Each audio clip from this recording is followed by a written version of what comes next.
నరసరావుపేట కూటమి ఎంపీ అభ్యర్థి లావు శ్రీకృష్ణదేవరాయలు, ఎమ్మెల్యే అభ్యర్థి చదలవాడ అరవింద్ బాబు ఎన్నికల ప్రచారంలో పాల్గొన్నారు. నరసరావుపేట కూటమి ఎమ్మెల్యే అభ్యర్థి చదలవాడ అరవింద్ బాబు మాట్లాడుతూ, నరసరావుపేటలో ప్రతి వార్డుకి తిరుగుతున్నామని, ప్రజలు అందరూ బహిరంగంగా మాకు బ్రహ్మరథం పడుతున్నారని అన్నారు. ఈ ఎన్నికలే గోపిరెడ్డికి చివరి ఎన్నికలు కాబోతున్నాయని, శ్రీనివాసరెడ్డిని హ్యాట్రిక్ కొట్టనివ్వం, డక్అవుట్ చేయబోతున్నామని అన్నారు. నాడి ఎండను సైతం లెక్క చేయకుండా టీడీపీ గెలుపు కోసం ప్రజలు ముందుకు వచ్చి మమ్మల్ని ఆశీర్వదిస్తున్నారని అన్నారు.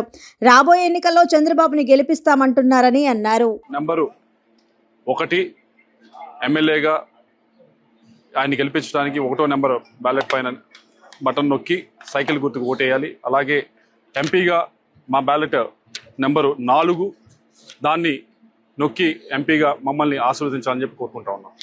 అభ్యర్థి ఎంపీ శ్రీకృష్ణదేవరాయలు గారు, ఉమ్మడి అభ్యర్థి మరి ఎమ్మెల్యే అరవింద్ బాబు మరి 31, 32, 33, 34 నర్సరావుపేటలో వార్డులు పర్యటన చేస్తున్నాము. వాళ్ళ ఎండ కూడా తీవ్రంగా ఉంది, వడగాలి ఉంది, ఉమ్మదంగా ఉంది.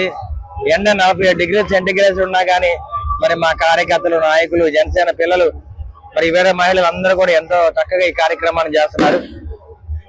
ఈ కార్యక్రమం ఉదయం 9 నుంచి మొదలుపెట్టి ఇప్పుడు 2 వస్తుంది. అయినా కానీ మరి అందరూ కార్యకర్తలు చాలా సంతోషంగా ఈ కార్యక్రమం జరిపిస్తున్నారు.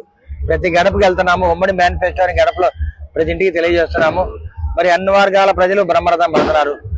ఈ 5 ఏళ్లు వైసీపీ పరిపాలన, అవినీతి, అక్రమాలు, దుర్మార్గాలు భరించలేక ఎమ్మెల్యే గోపిరెడ్డి శ్రీనివాసరెడ్డికి ఈ నర్సరావుపేట నుంచి పారదోలటానికి ప్రజలందరూ కూడా సిద్ధంగా ఉన్నారు. ఎమ్మెల్యే గోపిరెడ్డి శ్రీనివాసరెడ్డి సిద్ధంగా ఉండు, మూటమ్ములే సర్దుకో, పుచ్చిపాపన పాలు వెళ్దు కానీ హ్యాట్రిక్ సాధిస్తారన్నావు కదా, డక్అవుట్ చేస్తాం, గుర్తుపెట్టుకో.